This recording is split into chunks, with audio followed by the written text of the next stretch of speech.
Olá, bem-vindo ao nosso curso da Saber Criativo. Esse curso é uma introdução ao Novo Testamento, que significa que você não vai ter um aprofundamento dos temas, dos assuntos, da organização do Novo Testamento e mesmo das polêmicas que o envolvem. O que queremos é apresentar a você o Novo Testamento a partir dos 3 primeiros evangelhos. São eles os evangelhos de Mateus, Marcos e de Lucas. Também são chamados de evangelhos sinóticos, porque eles oferecem uma visão conjunta ou partilham de uma organização comum da história de Jesus Cristo. Portanto, você é o nosso convidado a participar deste curso. Nós vamos estudar, a princípio, o Novo Testamento, num panorama geral, uma visão mais ampla do seu conjunto literário. Por isso, nós vamos abordar, nesse momento, nesse tópico, o que a gente quer dizer quando a gente fala Novo Testamento. Novo Testamento, ou Novo Pacto, ou Nova Aliança, comumente assim chamada na segunda parte da nossa Bíblia, que constitui de Antigo e Novo Testamento. Depois nós queremos entender como é que esse Novo Testamento se organizou do ponto de vista literário.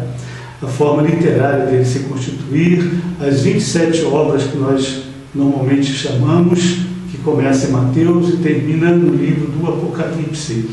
E depois, então, temos que entender como é que esse Novo Testamento foi modelado, como é que ele se fez, da maneira como ele está feito. Nós entendemos que essas coisas não são ocasionais ou circunstanciais. Elas não aparecem de repente. O Novo Testamento também é fruto, é consequência de circunstâncias históricas ou situações que o fizeram ser como é. Por que ele é escrito assim e não escrito de outra maneira? Porque ele foi organizado dessa forma e não organizado de outra maneira. Essas questões são importantes também para nós entendermos o que nós estamos lendo, o que nós estamos estudando, aquilo que nos propomos a entender como a obra que chamamos de Novo Testamento. Também queremos estudar os modos de pensar e de fazer a teologia do Novo Testamento, melhor dizendo, como as pessoas pensavam e por que elas pensaram daquela maneira. E elas poderiam ter pensado de outra forma. Se pensaram dessa maneira, se o modo de pensar e de fazer esse pensamento é aquele, de onde eles retiraram esse pensamento? Nós sabemos que o Espírito Santo atuou trazendo inspiração e orientando esse modo de pensar. Por outro lado, o Espírito Santo não fez isso sem recorrer ou levar essas pessoas a recorrer àquilo que eles tinham em mãos. Daí nós fechamos esse momento do estudo do Novo Testamento com essa reflexão breve para passarmos para a segunda parte. Na segunda parte, nós queremos introduzir você para os evangelhos sinóticos exatamente. O que são os evangelhos sinóticos? Já dissemos anteriormente que eles nos oferecem uma visão conjunta, de certa forma organizam e partilham de uma organização comum da história de Jesus Cristo. Eles começam no batismo de João, que batiza Jesus, depois vem um período de Jesus na Galileia, depois uma subida a Jerusalém, a morte em Jerusalém, seguindo-se a sua ressurreição e o seu reencontro com os discípulos na Galileia. Uma pequena exceção que Lucas, diferentemente de Mateus e de Marcos, inclui essa entrada, essa ressurreição de Jesus, o seu reencontro com os discípulos em Jerusalém. Agora veja, os evangelhos sinóticos, apesar de oferecerem esse panorama comum, partilharem de uma estrutura comum, eles dividem entre si ou separam uns dos outros na maneira como apresentam esse panorama comum ou essa história comum.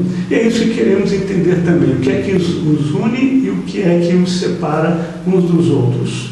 Nós falamos de fontes comuns para eles, mas também falamos de fontes individuais. E nisto que os separa dos outros, devemos perguntar pelas razões individuais. Por que cada um faz um evangelho? Enquanto que, na verdade, se formos somar os 3, temos um único evangelho, com a soma dos 3. Então, essa é uma pergunta que queremos fazer e que queremos levar você a estudá-lo também. Então, isso que nós chamamos de relações entre evangelhos, o chamado problema sinótico, a chamada questão sinótica, e isso é importante também nós fazermos. Queremos repensar junto com você também a relação entre o Jesus que é contado nos Evangelhos e a relação entre o Jesus que é real, o Jesus que é histórico. E por isso fazemos uma pergunta: bem, qual é afinal a natureza narrativa do Evangelho? O que se constitui o Evangelho? Qual a diferença entre a história de Jesus e a narração proposta nos Evangelhos?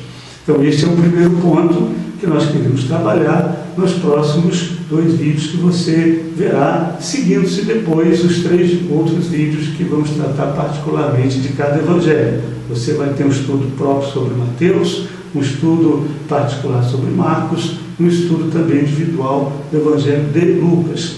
E assim esperamos que você faça um excelente curso. Estamos à sua disposição para as dúvidas que haverão de surgir, com certeza. Então venha conosco nessa caminhada, te convidamos então.